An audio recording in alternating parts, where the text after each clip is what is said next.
Thank you. Thank you all for coming to this presentation of two scholars from two parts of our country. One of the benefits of teaching and working remotely via Zoom is that we can do something like this. We can have a presentation from people in different parts of the country, and they can sit in their living rooms and don't have to bother to travel and all of that. So thank you. Their presentation is going to be entitled Organizational Connectedness and Engagement in Community Sustainability, Insights from the National Survey of Arts and Culture Nonprofits. And I'll introduce them alphabetically. So I'll tell you that Alisa Moldavanova is an associate professor of public administration in the political science department here at Wayne State and coordinator of the graduate certificate in nonprofit management, which is a new graduate certificate. I think it's going to be extremely valuable to people in the nonprofit area. She's currently conducting a national study investigating the contributions of nonprofit cultural organizations to community sustainability, as well as the role of organizational strategy in fostering such contributions. Her other research project investigates the sustainability of cultural organizations, including those in the Detroit metropolitan area, and how arts and culture organizations use inter-organizational relationships and other collaborative strategies to cope with external stress and to achieve long-term sustainability.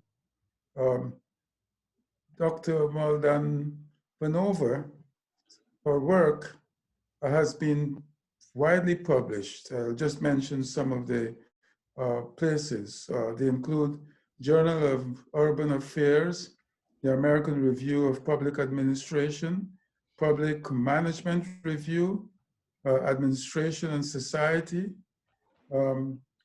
International Journal of Public Administration, and International Journal of Sustainability and Policy and Practice. She's also an editor of a 2018 volume entitled The Nonprofit Sector in Eastern Europe, Russia, and Central Asia, Civil Society Advances and Challenges, which is an inaugural book in the nonprofit research series published by Brill, and it features 14 nonprofit and civil society scholars from countries in the Eastern Europe, Russia, and Central Asia region. Dr. Nathaniel Wright grew up in Queens, New York, and received his BA and Masters of Public Administration from Binghamton University in 2003 and 2005 and 2006 respectively, and a PhD in Public Administration from the University of Kansas in 2014. And I think he joined the faculty of TTU, Texas Technical University, the following year. But before he became a faculty member at that university, he served as the city planner for Binghamton, New York, where he represented the city's planning department and other agencies. At TTU, he conducts research on the role that social advocacy nonprofits play in creating sustainable neighborhoods. And he also studies issues related to nonprofit organizational effectiveness and accountability. His work has appeared in leading nonprofit and urban journals, and he is currently working on research related to measuring capacity in community-based nonprofits. But he has a passion for volunteering and helping nonprofit organizations, and also powering their purpose. Um, and that is represented in an impressive list of nonprofits he is currently assisting since he has been at TTU. That list includes serving on the board of the Lubbock Area United Way, the Ballot Lubbock, Open Doors, the Texas Boys Ranch, the Association for Funding Professionals, and he serves as a trustee for the Museum Association of TTU. And I told you what they're talking about, what is the title of their presentation, but I'll repeat it here. It's entitled Organizational Connectedness and Engagement in Community Sustainability, Insights from the National Survey of Arts and Culture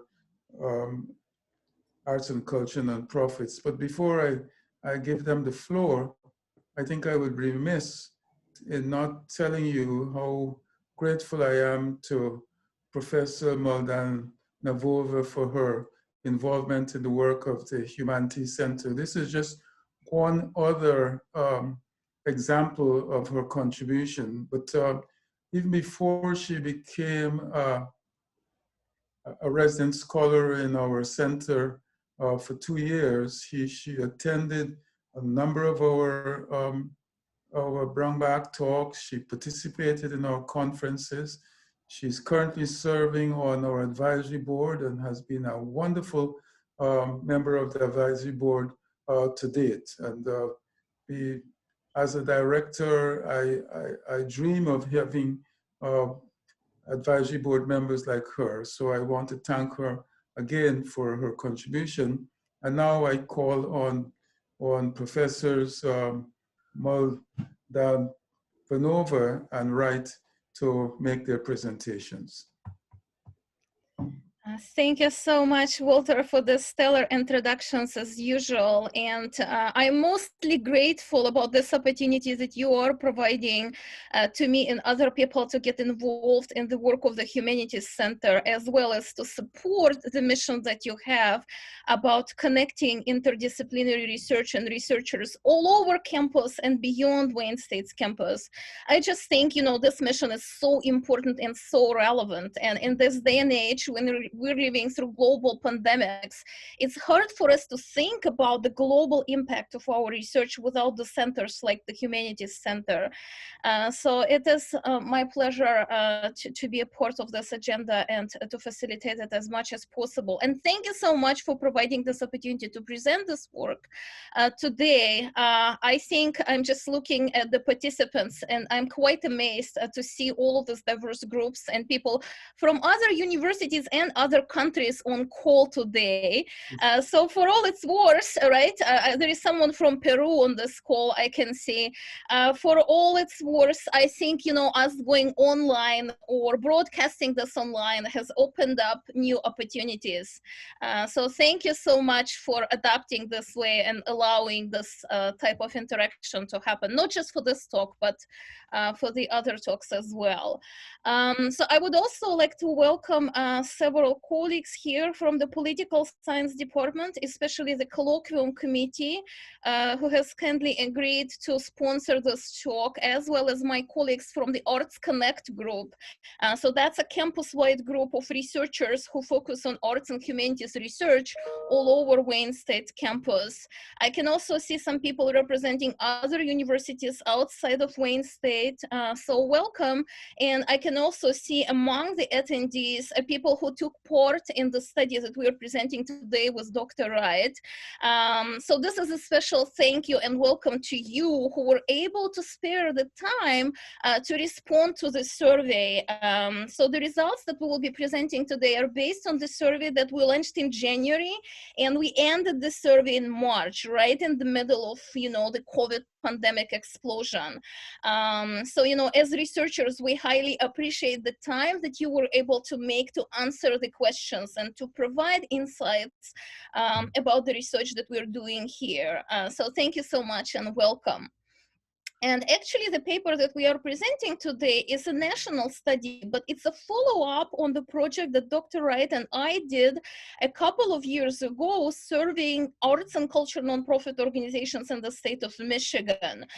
So we did that project in 2016, and in 2019, we published an article that highlights how arts and culture nonprofits in the state of Michigan conceptualize their contributions and engagement in community sustainability. And in the process of working on that first part of you know, the study, the smaller study, we had an opportunity to discover some additional questions or puzzles that we wanted to answer. So that's how the idea of this national study focusing on 10 major metropolitan areas came about. It's a follow-up of the previous study. It has some of the similar research questions, but it also brings up some additional puzzles. So today we are presenting the additional insights that we have gained. So I will do the first part of the presentation, and then I will transfer the floor to Dr. Wright. But to make sure that we have enough time for questions, feel free to type your questions in the chat window. We will be taking turns to monitor the chat window. So if there are questions that you have as we speak, feel free to place those questions in the chat box. Can you all see my PowerPoint? Okay, just to make sure. Yes. So the title of this talk is Organizational Connectedness and Engagement of Arts and Culture Organizations and Community Sustainability. So really the central concept that we are unpacking in this study is the relationship between sustainability and sustainable development in arts and culture organizations. But for many of you who do research on community development or sustainability, sustainability often comes up as an environmental concept, right? So there is this immediate colloquial association that many of us do between sustainable development and environment. But actually, the formal definition of sustainable development that comes, it is a 30-year-old definition, and it comes from the World Commission on Economic Development, also known as Brundtland Commission, does not mention the environment. And it's a wide enough definition that essentially argues that sustainable development is the kind of development that allows us to balance interests of current and future generations going forward. And most of the research to this date produced by sustainable development scholars would pretty much recognize that sustainability is not just about environment. It's a broader concept that, alongside with the environmental protection and environmental quality, also includes two other pillars. Social pillar, sometimes referred to as social equity or social systems, and economic development pillar. And the argument here is that these three pillars of sustainability really work together at the local community level. To that extent, when we think about sustainable communities, which is what the subject of this research, then sustainable communities would be the kind of communities that have, you know, environmental protections in place, that are equitable communities and have just and fair social institutions, and communities that prosper when it comes to economic development. So the question is, how do arts and culture organizations contribute to this three-pillar model of a sustainable development? So when it comes to arts and culture, there is more than one ways to conceptualize what arts and culture sector or arts and culture organizations stand for. There is sort of a community level definition of culture as the set of shared norms, values, and beliefs. So you can think, you know, sometimes we are referring to some communities as communities that have sustainable cultures, or communities that have unsustainable cultures and attitudes. And that's one way to think about this. But for this study, we are actually focusing on formalized organizations and institutions that fall under the domain of arts, culture, and humanities as the core of this cultural pillar or cultural dimension. And the work that we are doing here and my own research agenda basically tries to support one simple argument, is that we need to add culture as the fourth pillar of sustainability, because the cultural pillar is really the pillar that makes sustainability work, whether we're talking about culture as attitudes and norms, or we're talking about culture as cultural organizations that help us to promote and preserve the cultural heritage from one generation to another. So for those of you who are less familiar with the cultural field or field of cultural organizations, there are three subsets. There are governmental cultural institutions. That is a very thin portion of the cultural sector in the United States. So this includes like libraries and municipal museums. Very few of those, because public funding for the arts is very modest in the American context. There are arts businesses, you know, from media and recording studios to coffee shops and things like that, that are important, but they mainly focus on economic development, right? The economic pillar. And there is a sizable portion of arts and culture and humanities non-profits. So these non-profits are public serving institutions, meaning that they're broadly positioned to contribute to all three pillars of sustainable development because of their public service mission. So that's what this paper is focusing on. We're focusing on a subset of the arts sector embedded in non-profits, arts, culture, and humanities organizations, and the roles that those organizations play in advancing community development and community sustainability. So what do we know? So there is substantial literature actually that researches how all kinds of nonprofit organizations advance sustainable development goals in local communities. But within that literature, there is a focus. Most of the focus is on environmental, social service, housing, and community development organizations. So the organizations, you know, that save and, you know, help the vulnerable groups, or organizations that are actively engaged in social justice or environmental agenda. And there is a very little discussion about arts and culture nonprofits and what role those nonprofits play in advancing sustainable development goals. So that's what we are contributing to. So our first study based on Michigan nonprofits basically adds arts and culture nonprofits into the sustainability discourse, saying that like these other nonprofit organizations, they're also very important for the healthy and sustainable communities. In parallel, there is a lot of research done on the roles of arts in community development and sustainable development.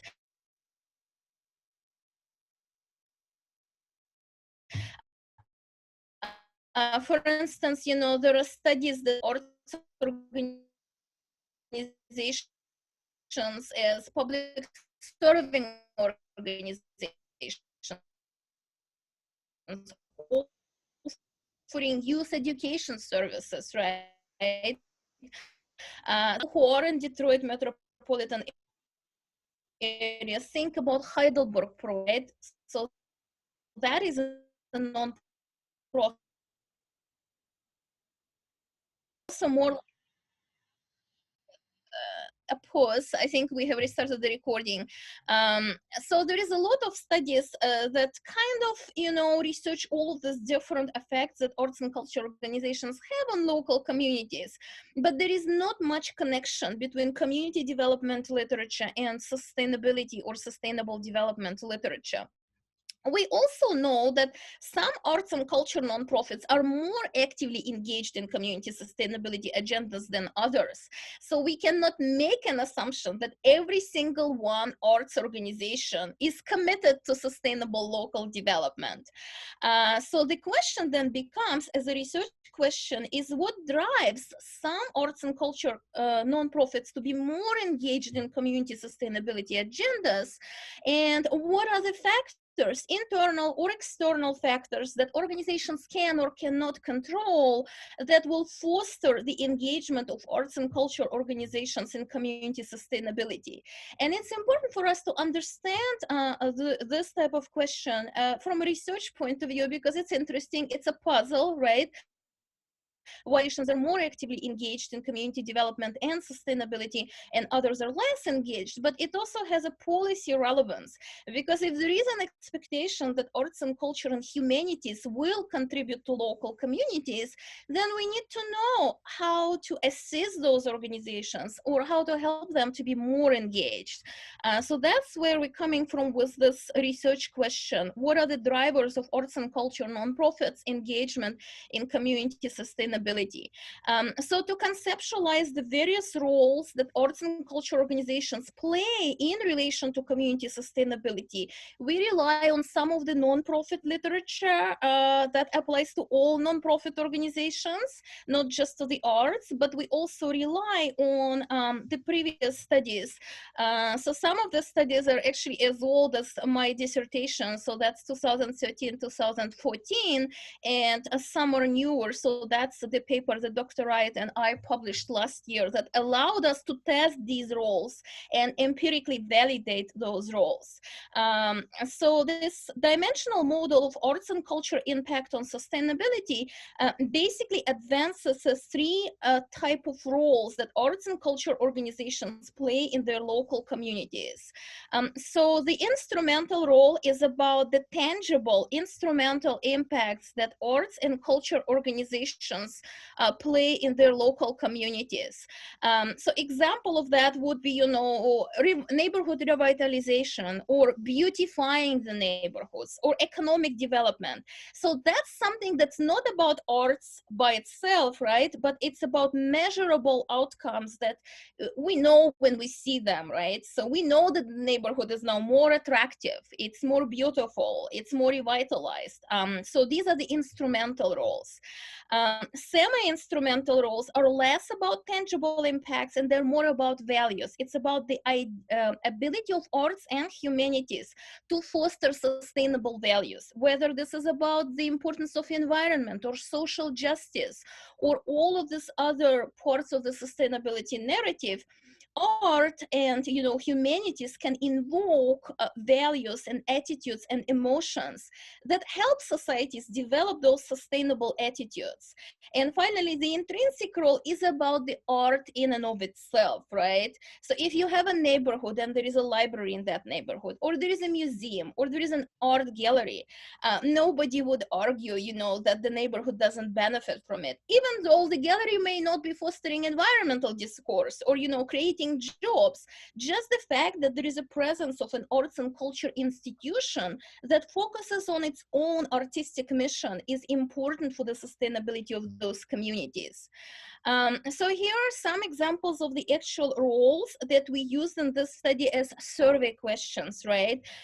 So these are specific examples that fall under instrumental roles, semi-instrumental roles, and intrinsic roles. These are the various impacts that arts and culture organizations, those who are engaged in sustainability, are exerting in their local communities. So for instrumental, the examples include recreation and entertainment, economic development, cultural programming for children. For semi-instrumental, raising environmental awareness or participating in social justice movements. Intrinsic roles are promoting creativity and cultural expression. Allowing public to appreciate and enjoy art and culture. So these are the kinds of roles that arts and culture organizations typically play. So the question now becomes, what are the drivers of those roles? So for the theoretical framework, we are relying on two sets of drivers. The external, so-called external drivers, something that arts organizations only have partial control of, right? And it's not just about, their internal structure or capacity. And the second set of drivers are internal drivers. So that's something that arts organizations themselves control or, have the ability to shape. So when it comes to external drivers of engagement of arts and culture organizations and community sustainability, that's the new pillar that we added to that existing research. This is not something that we previously tested. But you know, in the process of putting the paper through review and presenting to audiences like yours, several people actually asked us, so what about partnerships? Like, does it matter? So does it matter how connected an organization is? So that feedback prompted us to include this pillar into the study. So basically the argument, theoretical argument here, based on the set of literature as well as theories that explain organizational social connectedness, we advance the argument that organizations that are better connected, right, would also be the kinds of organizations that are more engaged in community sustainability agendas. And from that perspective, we define organizational social connectedness as a form of organizational social capital. So there is a social capital that individuals form, right, which includes networks and trust. So Dr. Wright and I have a social capital. You know, we have a network, and we trust each other. So that's an example of the social capital. Or humanities center and the scholars who reside in the humanities center, that's the social capital among individuals. So here we extrapolate this theoretical idea onto organizations, basically saying that organizations too can develop their own social capital, and this social capital will help them to be more engaged in community sustainability agendas. And that would apply to both more connected communities and more connected organizations. So if the communities themselves are more connected, then that would be good for sustainability, right? Because there is more collaboration happening. If organizations, arts and culture organizations, are more connected with others, then at least in theory, that should help them to be more engaged in community sustainability agendas. And in this study, we rely on three forms of organizational social connectedness. The first one is whether an arts and culture organization participates in an alliance or a network. And it could be a national network or it could be a local network. So for those of you who are from Detroit, think about Culture Source. So Culture Source is a network of 120 arts and culture organizations, right? So that somebody who participates in that network would build a social capital as well. Or if it's a museum, there is an American Alliance for Museums, right? Or an American Alliance of Museum Directors. So if an organization is plugged into that alliance, then it will have higher levels of social capital. Because now it can use resources and knowledge provided through the national or regional network rather than just rely on its own resources. The second form of organizational social connectedness is bonding and bridging ties. So that's the term that Robert Putnam coined doing the study on northern and southern Italy on individuals. So what we do here, we say that organizations too can create bonding and bridging ties.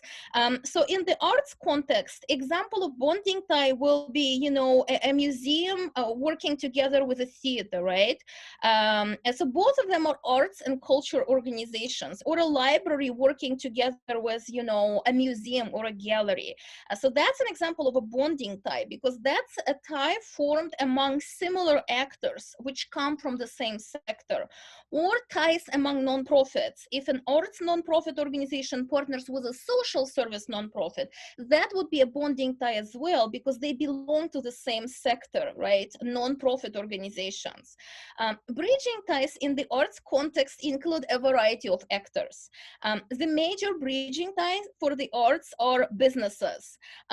So arts organizations see businesses as the source of funding and as the source of innovation and ideas and collaboration, but there are other bridging ties as well. For instance, ties with local governments or with state-level organizations, governmental organizations, ties with churches, ties with neighborhood groups, ties with foundations. So these are the examples of the bridging ties, because now arts and culture organizations form social capital with organizations that are different from them.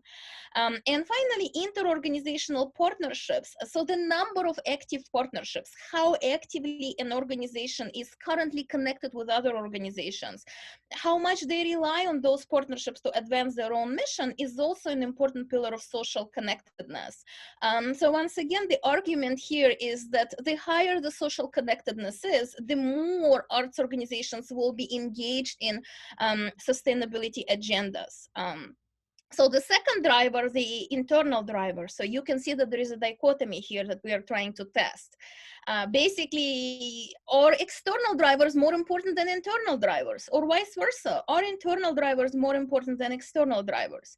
So when it comes to internal drivers, two of these drivers, so they all relate to organizations themselves and organizational capacity. Two of those, human resource capacity and performance measurement, are the measures of how professionalized an organization is as a nonprofit organization. So those nonprofit organizations that invest in more staff training and those nonprofit organizations that adopt performance measures would be considered more professionalized organizations. And so here we argue that higher professionalization will impact higher engagement in some of these roles and will reduce engagement in the other roles, depending on the types of roles. And these are the two measures that come from our previous study that we did based on Michigan arts and culture nonprofits. And the board measure, effectiveness of the board, is the new measure that we have added to this study, in part because there is a growing literature in the importance of nonprofit boards, and in part because board is really the connector between the organizational level and the external level. So it's the board members who are supposed to serve as a critical pillar of organizational capacity to develop some of these relationships that organizations may need if they want to actively engage in community sustainability agenda. So the human resource, the performance measurement, and the boards are the critical pillars of organizational internal capacity that in our view will have a relationship with those sustainability roles. So based on these two factors, external and internal, we advance 6 specific research hypotheses. So for the social connectedness, the argument is the same.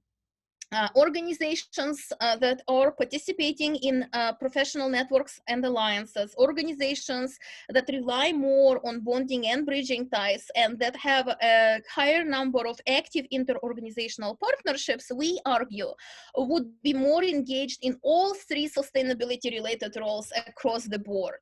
And when it comes to internal pillar or institutional capacity, we would say the relationship here is a little bit more complex. The argument is that effective boards will be good for all 3 roles, right? Because the board is supposed to facilitate all kinds of positive organizational outcomes, including the engagement in sustainability. But for the reliance in terms of human resource capacity and performance measurement, the argument here is that because these are measures of professionalization, they would be more likely to foster engagement in instrumental and semi-instrumental roles. So these are the roles that are more about the community itself rather than about the art. And the argument is that higher professionalization will actually reduce the engagement of arts organizations in intrinsic types of roles that are more about the art itself. So for those of you who represent the arts sector, basically the dichotomy that we're using here is that sometimes artists say, I am an artist, I'm not a manager, right? So that's basically the idea that goes into this hypothesis 5 and 6. And we will see, in a minute if that turned out to be true, but that's the argument. So there is an antithesis between, professional management and the art itself. And so these are the hypotheses that we are testing, and I will transfer this to Dr. Wright and unshare my screen. And go ahead and mute yourself. I think you're muted. Thank you, Alisa.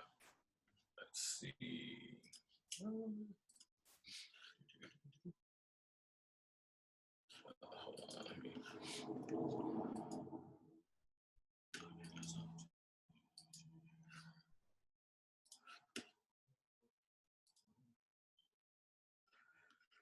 All right, Alisa, thank you so much. And so I'm going to kind of switch gears, and I'm going to talk kind of about our data and methods, and really focus on our findings and some implications that will be useful to academics, but also to our arts and cultural nonprofit leaders who are on the Zoom call this afternoon. So our interest really, our interest in identifying drivers of arts and cultural nonprofit engagement and sustainability led to the development of this survey that myself and Dr. Moldavanova launched earlier this summer. And we targeted the 10 largest metropolitan areas in the United States. So areas like New York, Newark, New Jersey, Jersey City, Los Angeles, Long Beach, Anaheim metropolitan area. We also had some metropolitan areas in Texas, right around the Dallas-Fort Worth area, around Houston. We also had Atlanta and Boston, kind of metropolitan areas. And so essentially, we sent this out, and we, based on kind of usable surveys that we're basing our findings off this afternoon, we had 438 nonprofit leaders respond to our survey, consisting of a 14% response rate. So Alisa mentioned, kind of give a preview, kind of like some of the factors, that contribute to arts and sustainability roles, or rather the use of those by nonprofit arts and culture organizations. So when comprising our dependent variable, it comprises of 3 arts and sustainability roles, as has been mentioned earlier. And so essentially we developed a community sustainability role index, and it was based on the review of previous theoretical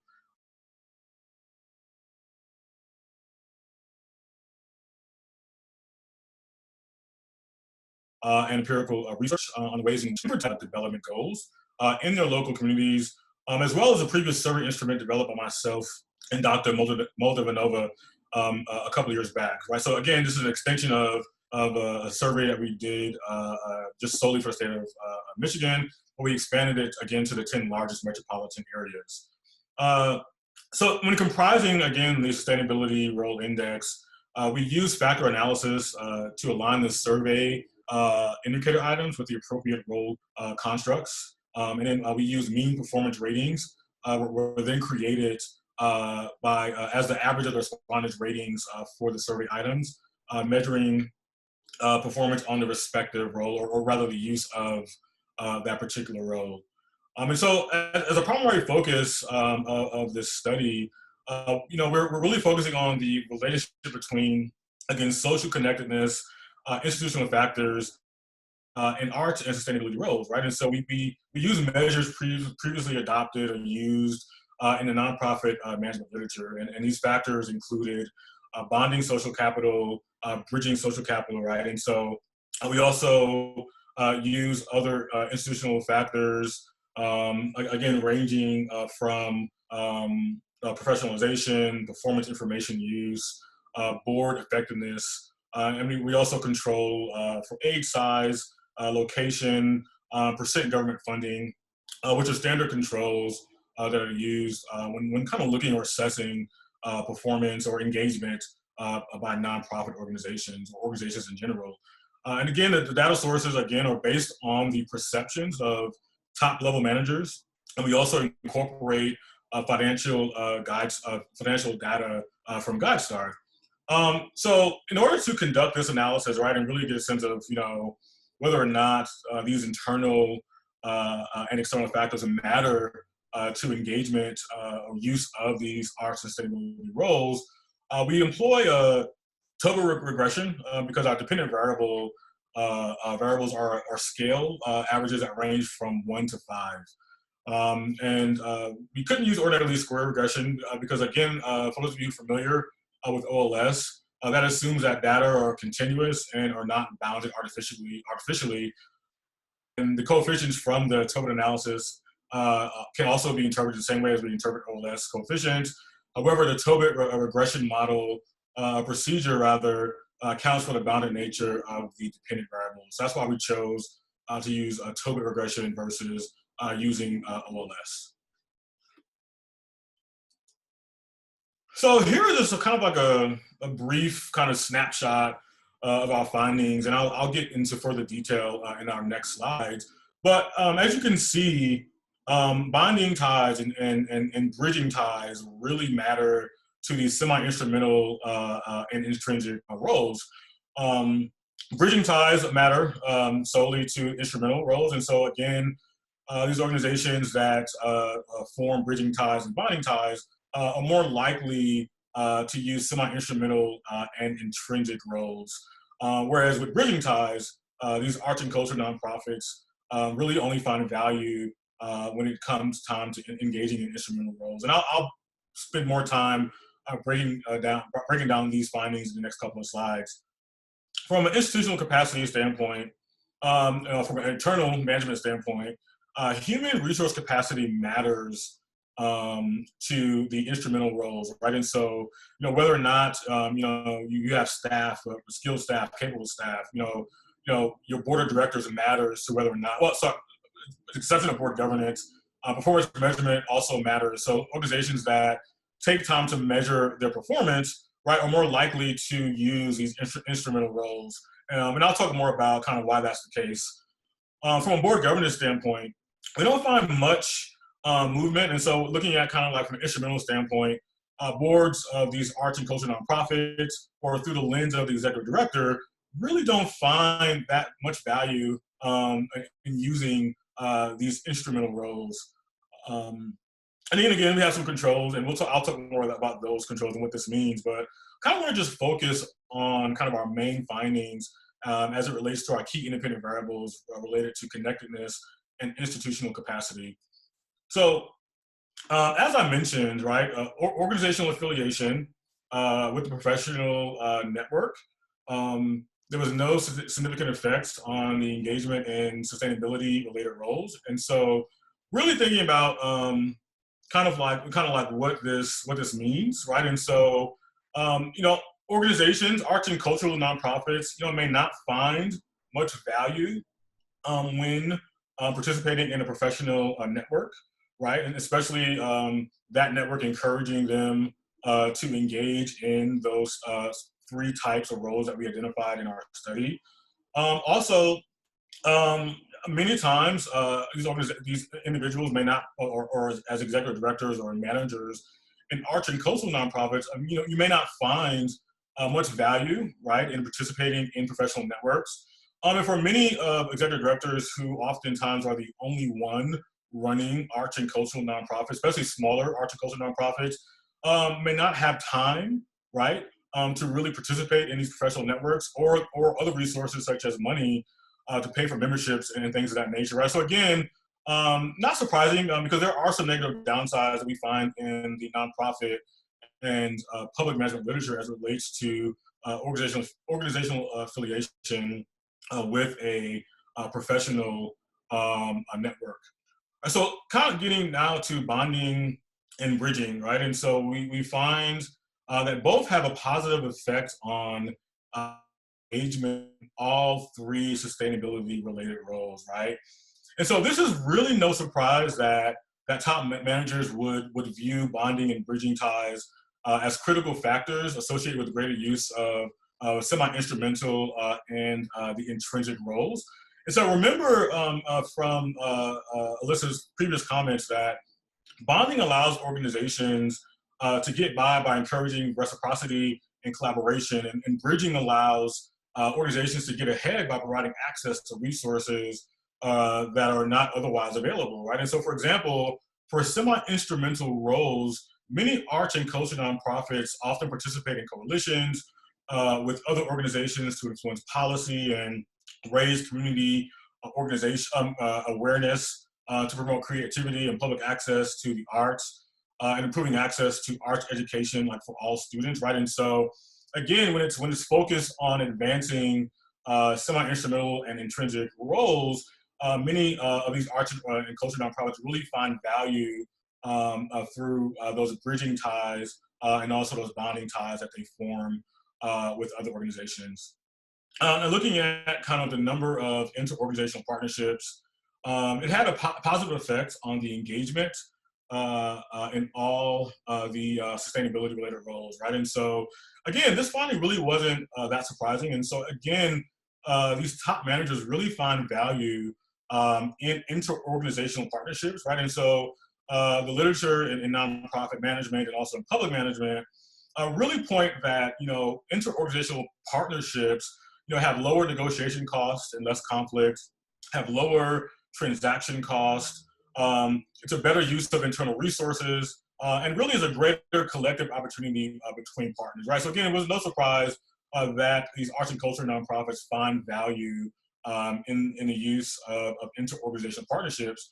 And definitely it's a tool that can be used by not only arts and culture nonprofits, but nonprofits in general when it comes time to engaging in roles to advance their mission. But in this case, it's very useful in advancing goals related to sustainable development. All right, so now turning our attention to our internal factors, right? And so we looked at kind of board governance, we looked at performance measurement, and we looked at human resource capacity. And what we find with board effectiveness, it's negative and statistically significant effect on instrumental roles, right? And has a negative but not statistical significant effect on semi-instrumental roles, but positive but not significant on intrinsic roles, right? And so these are some really interesting results. And as many of you know on this call, that nonprofit boards are responsible for hiring capable staff, making big decisions and overseeing all operations. Nonprofit boards are also tasked with ensuring that the organization stays true to their mission.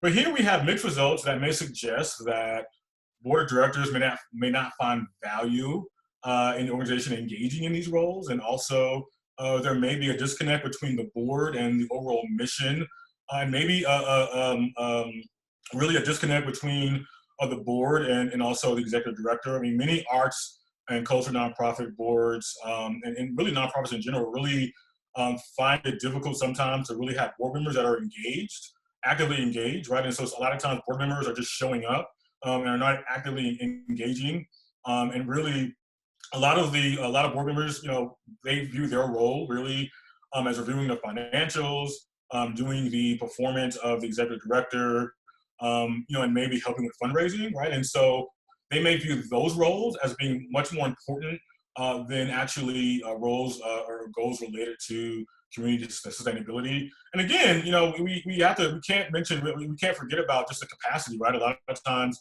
boards are spread thin, right? You have organizations that have board members that serve on multiple boards. So it could be an issue with time commitment.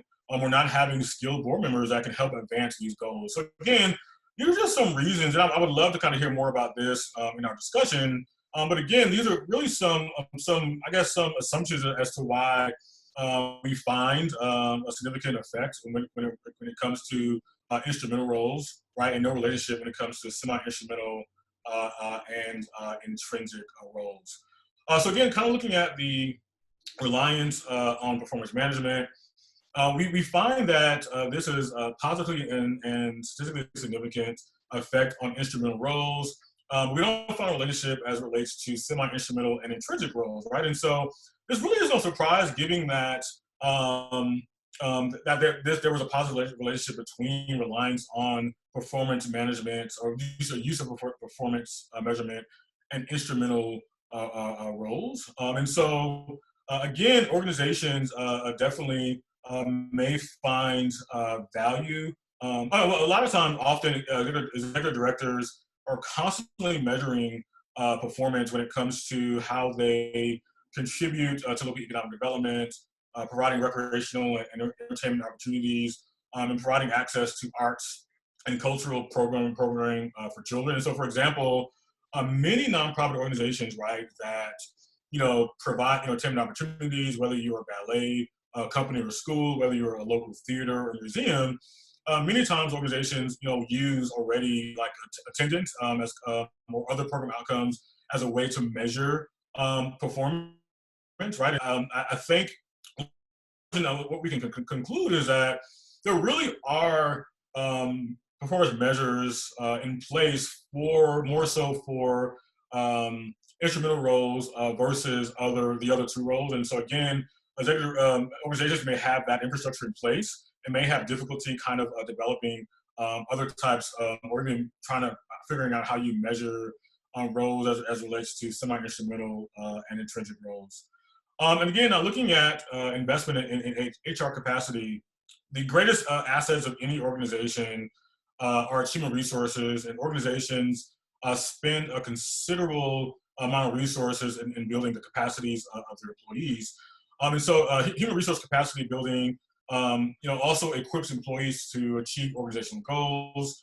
And these positive results also suggest that arts and cultural organizations find value in investing in individuals and organizational human resources to achieve their community and sustainability goals, right? So this really is a very important finding, and really encouraging to know that arts and cultural managers really find value in investing in their staff and ensuring that they have staff with the skill set, right, to assist the organization in engaging in these three types of roles.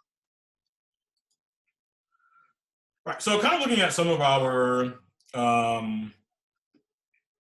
control variables, right, and so we find that higher reliance on government funding is positively related with the engagement of cultural organization, but the relationship is not really significant, right? And so again, government funding. One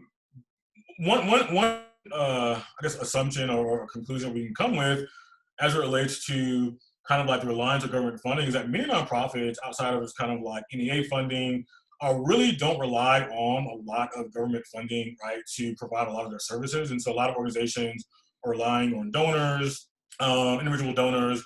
They're getting money from foundations and other private corporations, right? And so future research, we may want to look at how other types of funding, reliance on other types of funding rather, actually contribute to whether or not these organizations use these roles.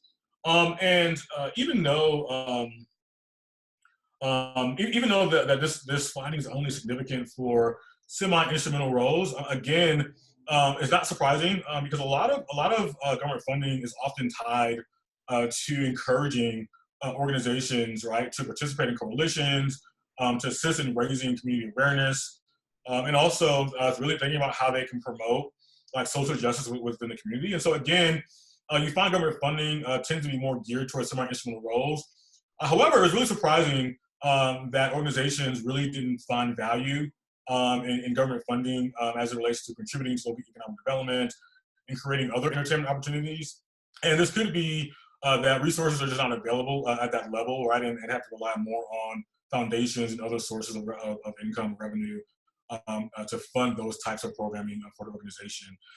So we know organizational size is positively associated with the engagement of cultural organizations in all roles, but the relationship is only significant for the instrumental and intrinsic roles, which is not surprising, right? And so you tend to find that bigger, larger organizations, and specifically performing arts centers, really have the capacity, right? So larger organizations definitely have the capacity to engage in more types of instrumental roles, like contributing to local economic development and providing a range of entertainment opportunities. So it's no surprise that we kind of saw this relationship, and also larger organizations can really dedicate more resources, right? So we assume that larger organizations have much better capacity, right, to promote creativity and cultural expression within their local communities, and also really cultivate public appreciation of arts and culture. And so we find also that age, right, has a surprisingly negative association with the engagement in intrinsic roles. And as we know, a lot of times with arts and cultural organizations or nonprofits in general, like the older they get, right, a lot of times they experience mission drift, right? A lot of times it may be, again, a disconnect between the board of directors, or they may have a long-serving executive director, right? And so a lot of times there may be a need for a shakeup, right? Because you would expect that arts organizations that have been embedded in communities, for decades would definitely want to promote creativity and cultural expression, but may not, again, have the capacity anymore, right? They may not have the funding anymore to do that, right? And a lot of times organizational age, or rather older organizations, oftentimes really can become so disconnected, right, with what's going on locally, that they really lose sight of what their true mission was. Also belonging to the performing arts subsector is positively associated with the engagement of cultural organizations in instrumental roles. And again, this is not surprising, right? As I mentioned just a few moments ago, performing arts, centers really, cities rely on these performance arts centers, right, or venues really to contribute to local economic development. Here in Lubbock, Texas, we're just completing an $80 million construction of the Buddy Holly Performing Arts Center, which will open up officially next month. Right, that's a huge driver for economic development in downtown Lubbock, where they're getting ready to build hotels around it, and it will bring concerts and other Broadway plays.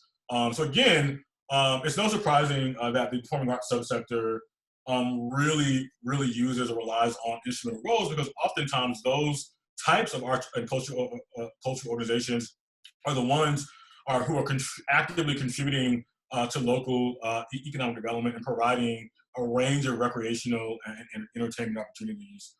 We also find that organizational location, so if you're located in an urban area, is also positively associated with the engagement of cultural organizations, use of intrinsic roles, but again, negatively associated with the engagement in instrumental roles. So again, organizations that are located, in urban areas really don't really find much value in contributing to local economic development. And that could be, because they don't feel like they're a part of the process, or because they don't have the necessary resources to do that, right? And also within urban areas, you're competing with so many different types of nonprofit organizations for similar resources from foundations. So kind of getting towards our kinds of implications, for partnerships and skills and public support, we find that connectedness is a more consistent predictor of the engagement and sustainability-related roles as compared to institutional capacity. So again, nonprofit organizations really find value in building those relationships, right, via bonding ties and also bridging ties to advance many of the community sustainability roles. And not all forms of connectedness are of equal importance, right? And so bonding and bridging ties formed locally are important for engaging in sustainable development.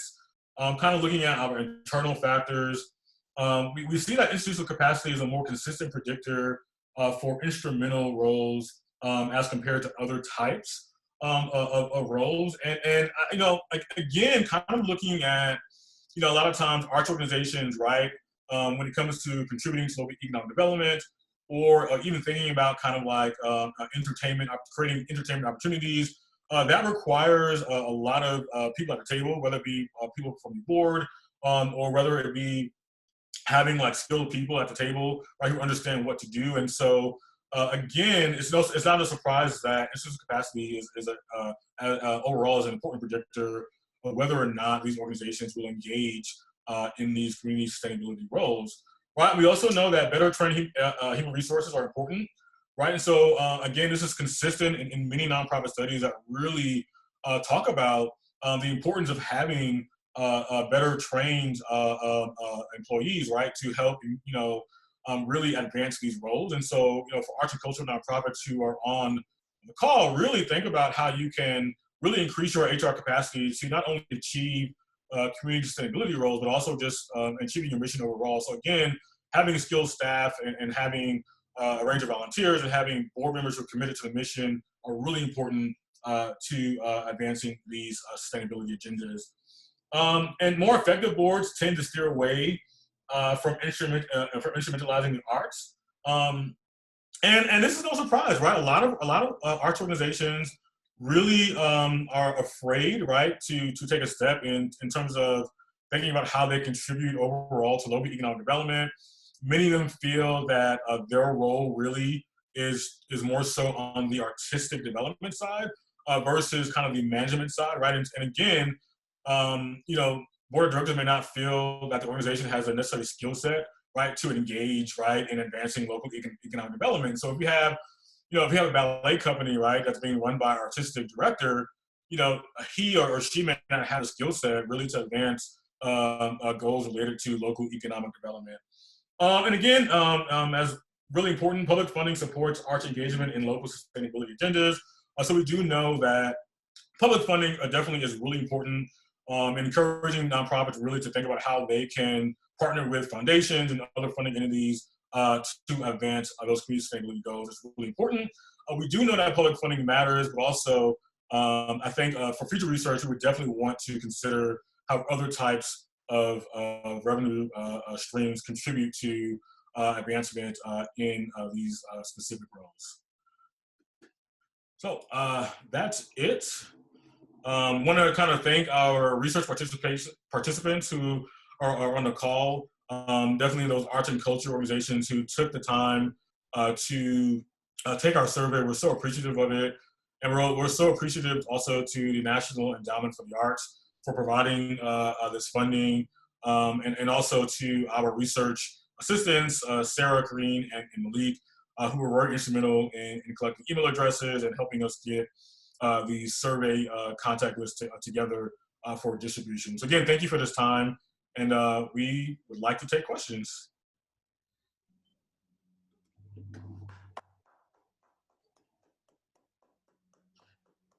So thank you for the questions. I don't see questions in chat as of right now, but feel free to unmute yourself and ask a question or put a question in chat. I don't know how much time we have left. And I'm seeing that people are joining us maybe from different time zones, but yes, questions are accepted.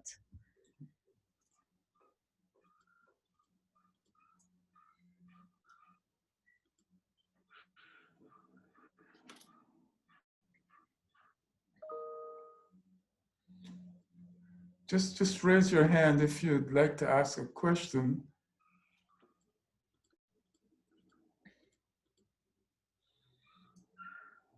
People can also unmute themselves if that's easier, or type the questions in chat.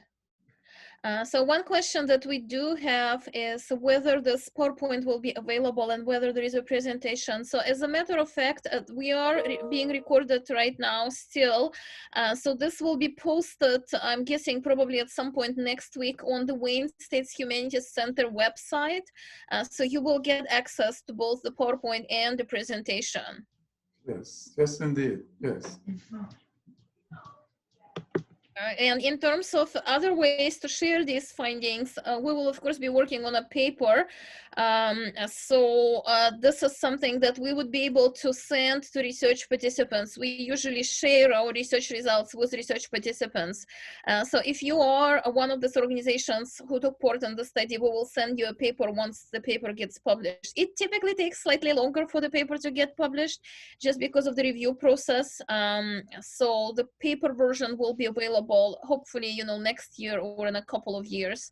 But for now, we are certainly happy to share the PowerPoint, and you're welcome to review the talk as a video on the Humanities Center website. What is the one takeaway that institutions and boards will do? So I'll give my answer and then see if Nate's answer is different.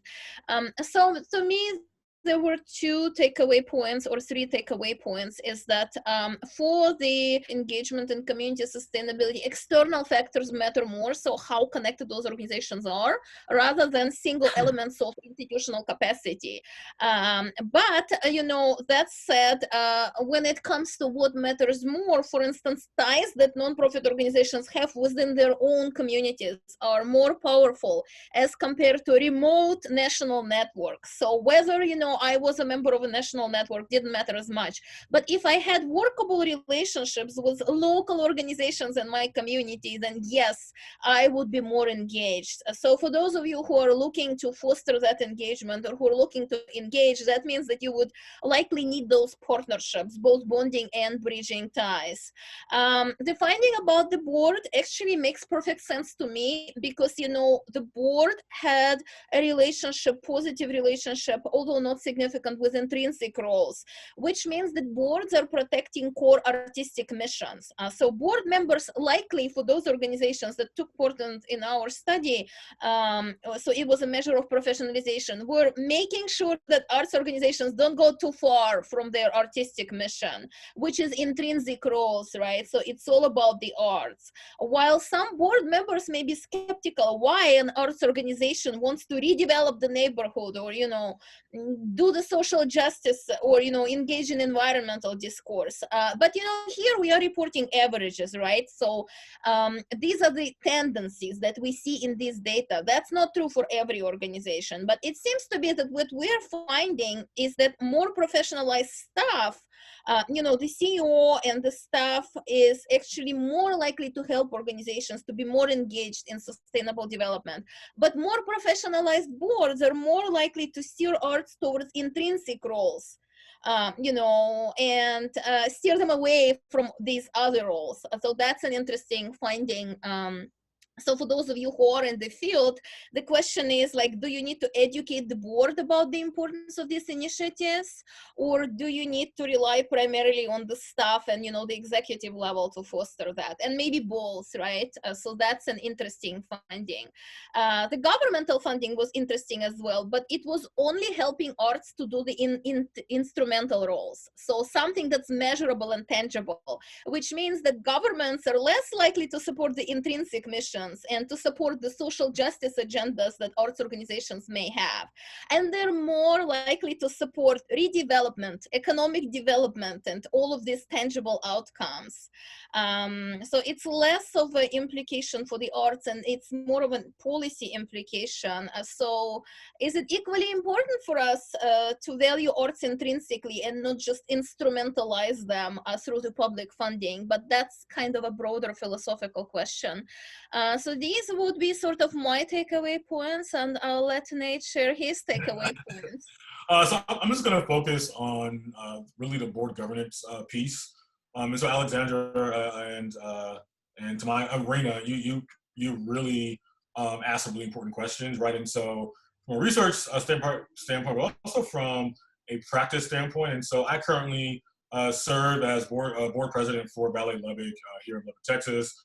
And one of the challenges a lot of times with boards is that there's a disconnect between the board and executive director and often, right? And so it's really important. I think one key takeaway really is how do you get board of directors and executive directors on the same page, right?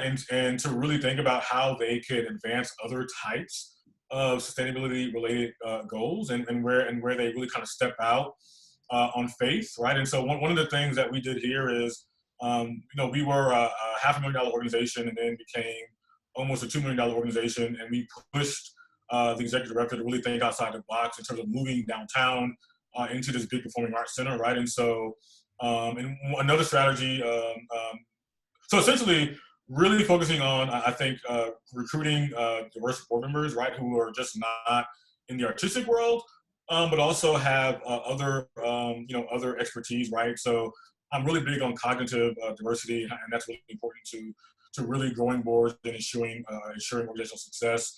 But also too, like simple things like, I can't say this enough, I think that board presidents need a boot camp, right? So it's really important that they really take time to build that relationship, you know, with that executive director, right? So that they're always on the same page and they can kind of hash it out as they develop strategies, right? So a lot of times really it's because there's not a really good solid relationship with board members and also with people who are employed by the organization. So again, it's really important for these organizations, right, to really think about, or nonprofits in general, really think about how they can build those relationships, whether that be through strategy sessions or one-on-one lunches, to really get board members on board when it comes to engaging in the other types of sustainability-related roles. There's another question in the chat. Will you be following up with the idea of a change in the current board model culture? That was. And Rena, so one thing that I've done, and I can kind of give a practical example.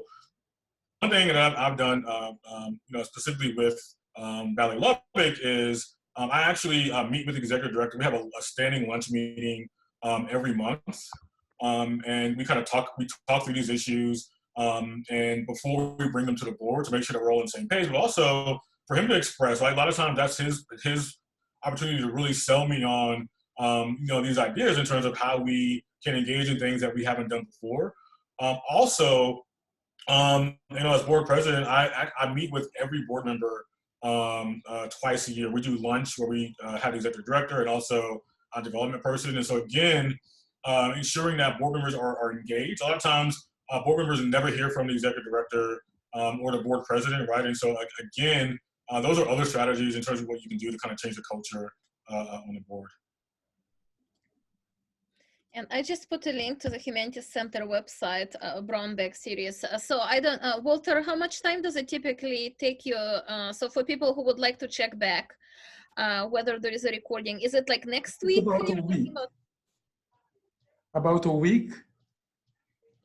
I mean, Okay. Kennedy is Yes. coordinator, and I think she does it within a week, but here she is herself to tell you. Yeah, we partner with our webmaster, and it takes about a week, but we just had a brown bag yesterday, and you can go on our website and that video is already up. So sometimes it's sooner. We try to get things up as soon as possible. As far as the PowerPoint, as soon as you send us the PowerPoint, we'll try to get it up to our website by the end of the week, and if not, on Monday for sure. Thank you. And it's You're organized. welcome. So there is many brown bag talks for those of you who are unfamiliar, but it's organized by date, so in season, so it should be easy to find. But for those of you who took part in the study, we can probably just send a link to the video recording because we have your email addresses. Thank you. And if anybody else would like to be added to the Humanities Center mailing list, just put your email address in the chat and we will send you our flyers and stuff like that.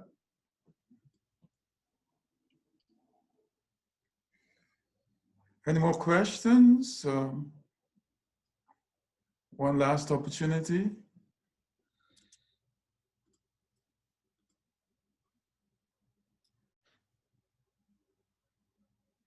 All right, if not, I mean, the talk was so comprehensive and detail-oriented, so I understand why there might be, people will be satisfied and they understand how it works, and that these two scholars are available through their emails for further conversation. So, so Kennedy has a little something to say before we leave. Yes, for both of our presenters, thank you so much for a wonderful talk and facilitating some meaningful discussion. I think that's what our center is all about. So the fact that we could have such a diverse group from so many different concentrations makes what we do so much more special. And as a token of our gratitude on behalf of the Humanities Center, we do have a couple gifts for you. We have a mask with our Humanities Center logo and a journal for the both of you. And I'll be reaching out to you later in this semester individually via email to see the best way and the safest way to get you these gifts.